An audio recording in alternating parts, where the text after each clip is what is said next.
I will be presenting on attitude and emotion and how we can use intonation to understand a person's attitude and emotion.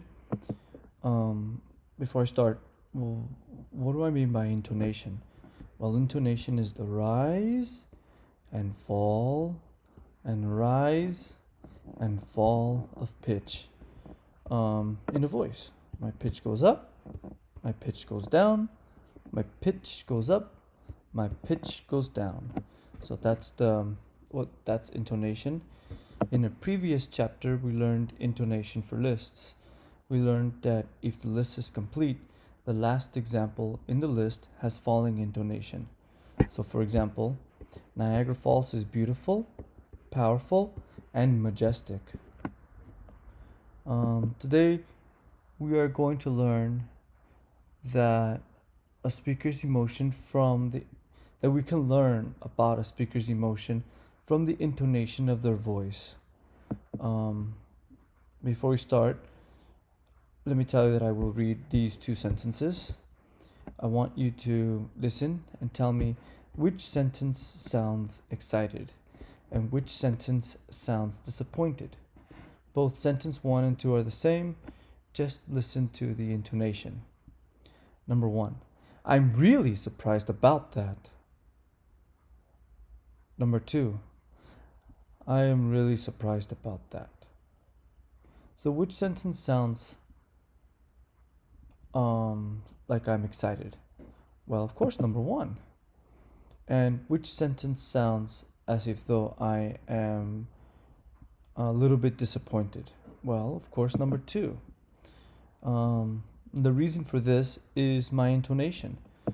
In number 1, the intonation goes up, and in number 2, the intonation goes down.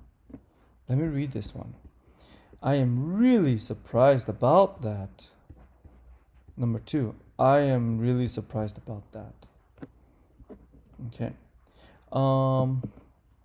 Something else that I need to mention, and I will mention this again, is that when a speaker is expressing strong feelings, their voice or their pitch goes up and down more than usual. So you can see, for example, here in number 1, it starts very low and it goes really high up. And then it goes very low again, then very, very, very, very high up, and then down again. But if I compare that to number 2, there's not much of a change. There's not as much of a change. So let me read the excited one. I'm really surprised about that. Number 2, I'm really surprised about that. Okay, so again, number 1 has the most changes, and number 2 stays pretty much the same. Let me give you. So why is that important? If it goes up too high or too low or too high, it signals strong emotions. If it doesn't change too much, then it's a weak emotion. We want to generalize it, aspects of intonation.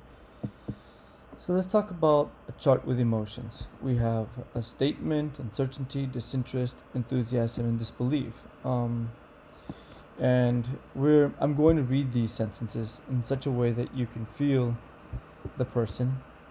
How do they feel? And then I will give you a context to help you understand that. So here we go. For statement, my wife is pregnant. That's why she can't drink.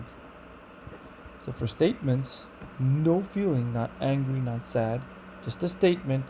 It goes up a little and it comes right back down. My wife is pregnant. Okay. Now we have uncertainty. This is when I, for example, don't hear something correctly, or I'm not sure of what I heard. So here we go.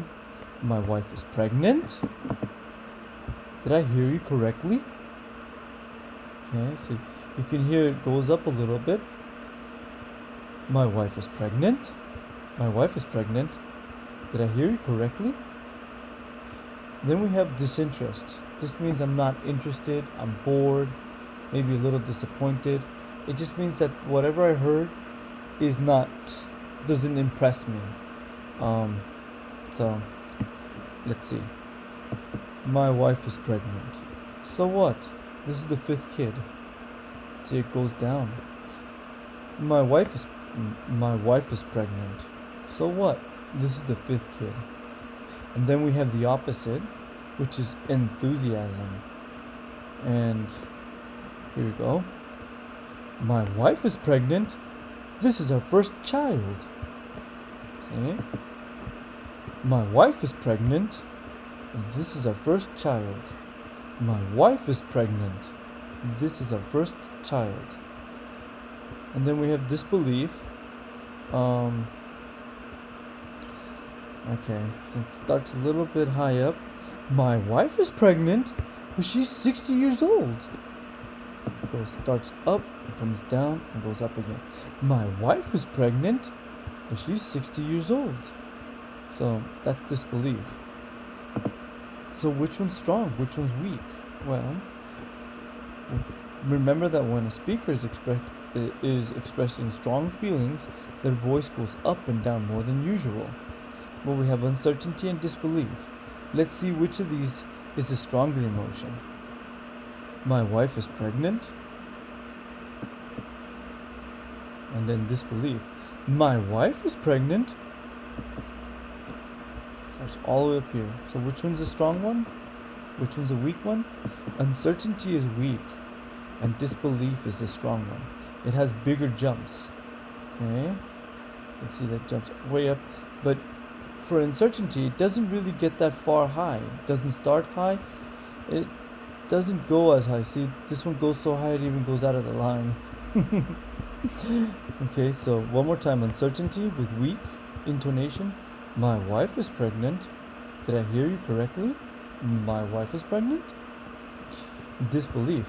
My wife is pregnant? Strong. Okay, now let's talk about rising versus falling. Disinterest, boredom, disappointment, enthusiasm, excitement, and disbelief. Okay, so which one's gonna have the rising intonation? Which one will have the falling intonation? Well, let's see. So what? This is the fifth kid. My wife is pregnant. My wife is pregnant. So what? This is the fifth kid. Okay, then enthusiasm, excitement, and disbelief. My wife is pregnant. My wife is pregnant. This is our first child. Okay, so disinterest, boredom, and disappointment has falling intonation. Enthusiasm, excitement, and disbelief, it has rising intonation. It's back down, but it goes up. That's rising. So that seems like a lot to try to remember. Just remember that strong feelings have bigger jumps, and all the fun ones like enthusiasm, excitement, and disbelief has rising intonation. It goes up at the end, but disinterest, boredom, and disappointment start at the top and sort of move down. But don't worry, even if you don't remember these rules, the LMS exercises will require you to identify more specific emotions such as anger and curiosity by using only the speaker's voice and words. But this is not very real. Okay, in the real world, when we meet people, we have other cues such as smiling and crying, which help us to identify emotions. If I see my friend and he's crying, I know he's sad. And if I see my other friend and I see him smiling, I know he's happy. I don't need to hear his voice. And in the same way, we can also provide other people with cues about our emotions, like just telling our listeners, hey, I am angry. Okay, so that's my advice. If you're wondering where I got that chart from, it's from this book, Teaching Pronunciation, a course book and a reference guide. It's a course book for teachers. That's it. Thank you so much. If you have any thoughts, questions, or concerns, please email me or come today at 9 to 11. Thank you so much for listening, and please have a nice day.